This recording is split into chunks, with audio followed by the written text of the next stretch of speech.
Stars will be born, blood, sweat, tears will be spread across the mat, violence to ensue, chaos arrives. It is the anniversary of Impact Wrestling. It is their mecca, their grand show of the year. This is Slammiversary. Hello, everybody. I'm just a simple man, and my name is Noah Foster. And welcome to this simple predictions video on Impact Wrestling's 17, excuse me if I screw that up, annual Slammiversary pay-per-view. Whoops, sorry. Technical difficulties. It's hard to do this sometimes. Anyway, I do that as just my own kind of reminder of what I know what match I'm talking about. But anyway, I'm very looking forward to this year's Slammiversary. Last year, Impact Wrestling knocked it out of the park with matches like Sami Callihan versus Eddie Edwards and freaking LAX versus the OGs in that 51-50 street fight. It was epic. And this year plans to be no different. So with that, why don't we get started? I want to first talk about the open challenge made now by the returning TJP. TJP, former cruiserweight wrestler from WWE. I guess he didn't appreciate the creative direction or the way that the brand or him was going. So he returned to Impact Wrestling, and he has currently handed Ace Austin not one, but his first two defeats, both by pinfall and by submission. So what does he do? He opens up and offers an open challenge to anyone willing to accept it. Now the question is, this is Slammiversary. It's all about building moments. So who could possibly accept this challenge? Would Ace Austin be bold enough to get involved in this and cost TJP this open challenge? Would a newcomer return, former XVII wrestler? Could it be someone like, I don't know, Petey Williams? Could it maybe be Trey Miguel, since we're going to talk about him later? I'm very curious to see who it might be. It might be another newcomer that I don't even know. That's one of the beauties of Impact Wrestling. They keep you thinking. But regardless, I am going to call, because it is TJP's open challenge, and I feel like he's not going to treat it like a joke. I'm going to call TJP to pick up the win, regardless of the opposition.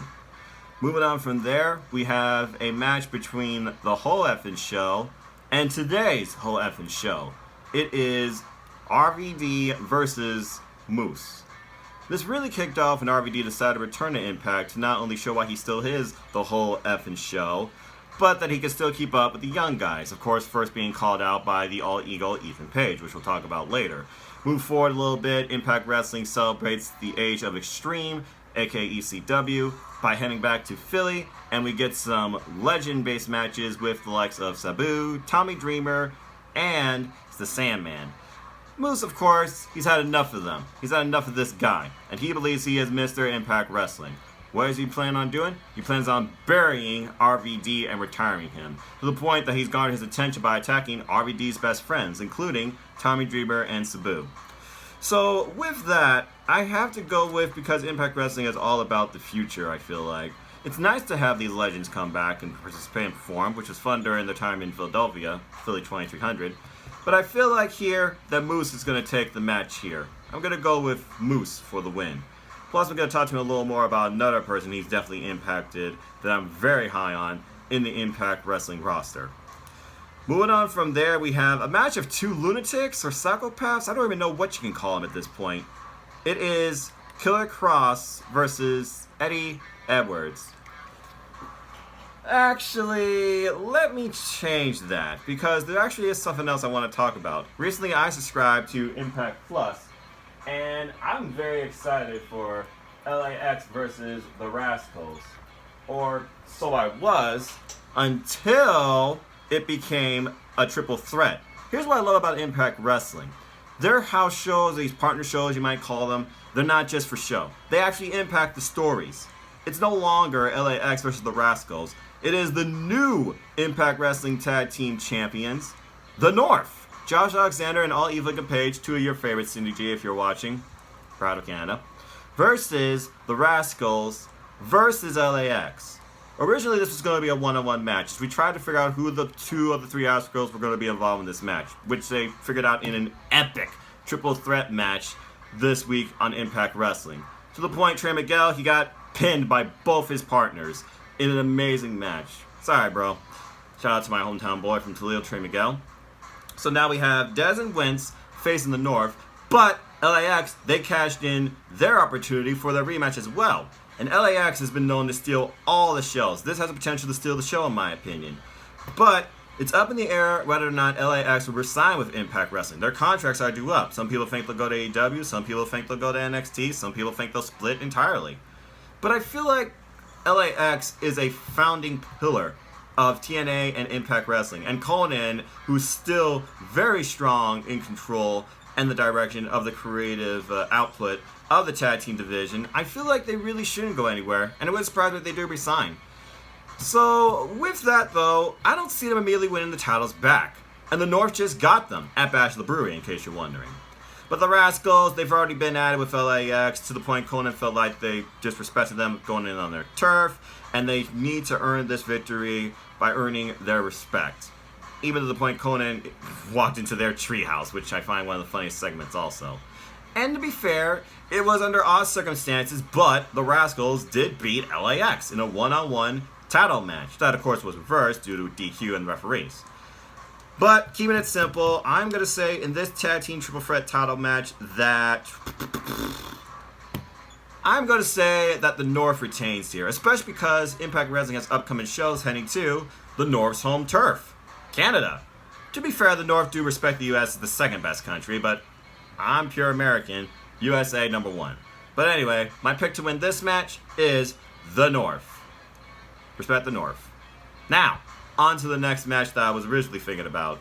A match of two psychopaths, a match of two extremists, and one with incredible psychology in his promos. Mad respect to him. I believe he should be a future Impact Wrestling Whatever champion. Killer Kross versus Eddie Edwards in a first blood match. Okay, so this all started back when Killer Kross started to interfere with Eddie Edwards' friend, Kenny, the kendo stick, given to him personally by Tommy Dreamer last year at Slammiversary during their one-on-one encounter. And ever since then, Eddie Edwards has apparently descended into madness, as Killer Kross has been getting the better of Eddie Edwards to the point he destroyed his own friend in front of him. This led to an all-out street fight, Extreme Rules match, where the Sandman made a return, a man by the way, awesome dude, and awarded Eddie Edwards his personal kendo stick, which is now Kenny 2.0. But Killer Kross, he's not done with Eddie Edwards yet, to the point he has kidnapped Sandman and waterboarded him, I believe they called it, and just wondering, join the party, to the point that he caused Eddie Edwards a match against Madman Fulton of OVE. This led to Eddie Edwards going after Killer Kross into a very bloody looking scene backstage, to the point that his wife don't even recognize him anymore, but Eddie Edwards claims this is who he is, and Killer Kross once more. This then descended into a very unique outlook of a man fighting his own sins in a church and confessing what seems to be to a preacher, only to turn into Killer Kross. But again, Eddie Edwards says, out here, there are no rules. I'll be waiting. Killer Kross says, you may be waiting for a while. I like this place. And then Killer Kross giving us a sermon, I guess you could say, on the Mount in his own parable of the man that lost everything. However, he claims that that man has yet to lose everything, and the story is yet to be finished. He claims to finish that story at Slammiversary against Eddie Edwards in a first blood match. Rest in peace, Eddie Edwards. So, I'm very curious to see where this match might go from here. But, Killer Kross recently resigned, 5-year deal. Eddie Edwards, one of the founding pillars of Impact Wrestling's current generation. These two men are going to go to extremes to beat the holy daylights out of each other and make each other bleed. I am going to go with Killer Kross in this one. Hopefully it catapults him towards the Impact Wrestling title picture, because I feel he deserves it. I know there's been reports about, financial troubles and that type of stuff with him and his partner, and shout out to Scarlett Bordeaux, all the best. But I am going to go with Killer Kross for the victory on this one. So following that, we have the Knockouts division in action for the Knockouts Championship held by La Wera Loca, Taya Valkyrie, in a 4-way Monsters Ball match. Rosemary versus Taya Valkyrie versus Su Yung versus the returning Jessica Havoc. All three of these other women are former Knockouts champions. This all kicked off when basically Ali was killed by Su Yung. Shout out to Ali and whatever realm of the multiverse she's in. And Rosemary came out for vengeance, to the point that she abducted and owned Su Yung as her own pet. Which then leads to Rosemary versus Valkyrie for the title, Su Yung in her corner, only for James Mitchell to warn her that you need to give Su Yung back to me because you're angering the boss. To the point, James Mitchell put matters in his own hands and brought back Havoc, Jessica Havoc. These two actually have past going all the way back to Smash Wrestling. I remember seeing Courtney Rush, the meatbag of Rosemary, versus Jessica Havoc back at Smash Wrestling. Great, awesome, near 30-minute bout. But anyway, at this point, Jessica Havoc has gotten the best of Rosemary, and Su Yung is back under the ownership of James Mitchell. And now James Mitchell has these two monsters going after the Knockouts title. But he says that Jessica Havoc will go through Rosemary and use her as an example on her way towards becoming Knockouts champion, which is what James Mitchell promised Jessica Havoc. Which led to Taya Valkyrie making a deal with her own devil, Rosemary, saying that we'll protect you. There's no protection now. It's every woman for herself, and it's for the title. So let's see. Jessica Havoc, former Knockouts champion. Su Yung, former Knockouts champion. Rosemary, former Knockouts champion. La Guerra Loca, current Knockouts champion. Is there going to be some alliances? Is everything going to break down? Is James Mitchell going to be involved? He says that Jessica Havoc and Su Yung need solidarity. And is Rosemary and Taya Valkyrie in this together? Will they take those two out and go one-on-one? I don't know. But I know Rosemary signed with Impact Wrestling because she's not worried about bank account. Gee, I wonder who else could use that mentality. She appreciates the creative freedom she has working with James Mitchell and Jimmy Jacobs and this incredible Knockouts division. Every woman's in it for the better of the division and the company. So with that, I am going to go with Rosemary because I believe in the Hive. And I do follow the Shadow. And yes, I follow Ali's World. Great series, Masters of the Multiverse, hashtag Demon X Bunny. Fun duo.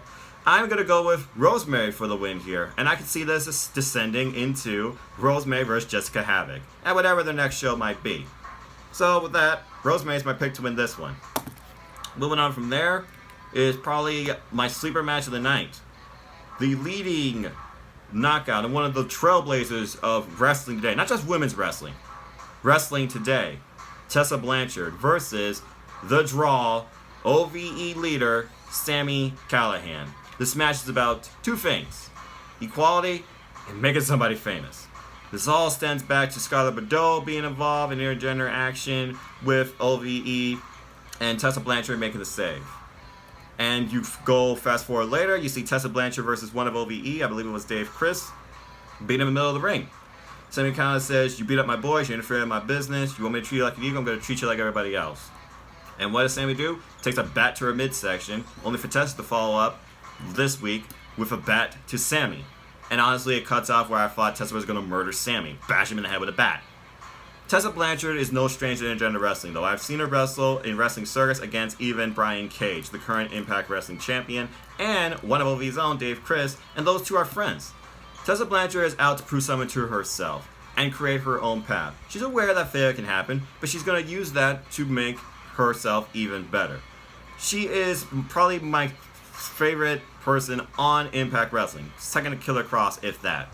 So with that, I am going to go with, because I could honestly see Tessa Blanchard, according to the documentary I read, also using intergender wrestling to catapult not only herself, but Impact Wrestling, as she tries to create herself, her moment, and her legacy on her own, in her own way. I'm going with Tessa Blanchard for the win here. And this has potential to be match of the night, in my opinion, and I expect both of them to use a baseball bat. Sami Callihan, though, he's fucking insane. Lord forgive me on my French. But it's true. So, again, I'm going with Tessa Blanchard for the win here. Following that, we have X Division action. Their version of Cruiserweights, in my opinion, stems all the way back to the original days of TNA till Nonstop Action. Their current champ, Rich Swann, versus the winner of Ultimate X from United We Stand, Johnny Impact, the former Impact champion. So basically, Johnny Bravo and Johnny Impact, that gets redundant. Johnny Bravo, good cartoon by the way. They have been going after Rich Swann and Willie Mack, and Johnny Bravo in over his head. They lost a tag match this week. Johnny Impact trying to redefine himself, trying to become champion once again. And I'm sure he probably would use that big red X somehow, as he's been gaining the advantage. But he also has had help with, inadvertently, a guy we're going to talk about shortly, Michael Elgin.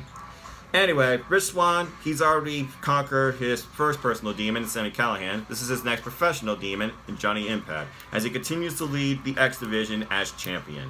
I like his new attitude. I like his new look since Rebellion. I am going with... actually, no. I'm not going to second guess myself. I'm going with Rich Swann for the win here. I expect a lot of high-flying, octane offense, aerial maneuvers, and a lot of great action. And I'm pretty sure these two won't be done with each other when this match is over. But I feel like Johnny Bravo, his time might be running short. He's already cost Johnny Impact one match. We'll see what happens. Which leads us to our main event, the Impact Championship match between the champion, and believe it or not, this is his first title defense against Big Mike, who came from New Japan Pro Wrestling and signed with Impact. Send everybody to the hospital and become champion. It's Michael Elgin versus Brian Cage.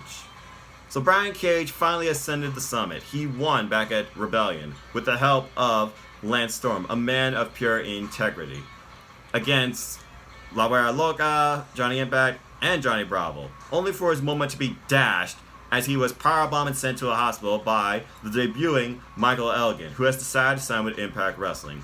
Ever since then, Michael Elgin has been on a tirade, destroying everybody, sending everybody to the hospital, only for Brian Cage to return and powerbomb the daylights out of Michael Elgin. Fast forward a little bit longer, he says, "You took advantage of me, but you took advantage of an injured man. I'm 100%, and you're going to learn at Slammiversary you cannot break this machine." It led to these two brawling, Michael Elgin powerbombing Brian Cage from the ring, through a table, to the floor. Don Callis getting involved, saying you're going to get fired, and Michael Elgin was about to powerbomb Don Callis, only for Brian Cage to take off the neck brace, stand up, and just the two brawl out. And then you fast forward to Bash the Brewery, where Michael Elgin was attacking Brian Cage with a chair. Now, is Brian Cage going to be 100%? I don't know. But you know he's going to tell you he's going to be, because he believes he's an effing machine. Hashtag Terminator. Impact Wrestling's version of the Terminator. This is his first title defense, and Michael Elgin has been proven to the point of how dominant he already is. But I want to see 100% Brian Cage versus 100% Michael Elgin. He's going to go in this with 100% heart, but I don't think his body is 100%. But regardless, this is his first title defense, okay? I can't see Brian Cage losing this match. Brian Cage retains and closes the night as Impact Wrestling World Champion. And I wouldn't be surprised to see who his next opponent would be following that, but I don't think it's going to be more of an attack. I think it's going to be more of a face-to-face. No idea who it would be, but I claim that's going to be one of the biggest moments of the night. And the closing moment of the night. Alright, so with that, those are my predictions for Impact Wrestling's 17th Slammiversary pay-per-view. Thank you all for listening. Let me know your predictions down in the comments below. Like, share, subscribe, comment, hit that bell, tell a friend. Enjoy wrestling. And if you want to know more about me, know this. I'm just a simple man and a lifelong fan of wrestling. If you want to know more about me or talk more wrestling with me, look me up on Twitter, nodq.com/Noah. It takes you to my Twitter page, or at Enfoster1916. Or follow my civil YouTube channel here at youtube.com/users/Noah Foster 210, where you'll be getting pay-per-view predictions like this beyond WWE for Impact Wrestling, Ring of Honor, AEW. You'll get indie views on other companies. I recently started Stardom Bros, so stay tuned for that when I give you an inside look into Stardom and maybe some predictions on their next big show. I've really enjoyed this showcase of women's wrestling. Very different. And also, stay tuned for more on my Heart of Soul of my channel, Tool for Life Match, where I talk Cruiserweight Wrestling, the Tool for Life brand, with great friends. And also, support NoDQ. They're the reason I'm in YouTube. Buy a shirt, nodq.com/shirts. There's a sale currently going on at Pro Wrestling Tees. Not only NoDQ, but everything. 20% off your entire purchase. And, as always, I'd like to close. Support your wrestling audience, big and small. And let's keep growing this incredible, diverse, vast wrestling community together. Simple as that. With that, thank you so much for tuning in and watching. Stay tuned for more coverage from me on the G1 bracketology and the G1 climax. I plan on doing a B-block bracketology and predictions for the next 3 days after opening day today, some point later next week. There'll be predictions for Fight for the Fallen, predictions for Extreme Rules, predictions for Ring of Honor, Match Hysteria, Mayhem Mayhem, and Summer Supercard, which I'm super stoked to say I will be going to see live, as well as SummerSlam and NXT TakeOver Toronto 2. So with that, thank you for watching. Stay tuned for the next video. And as always, take care of your family, enjoy life, enjoyed wrestling. It's rainy here. I'm hungry. I'm getting pizza. Have a wonderful day.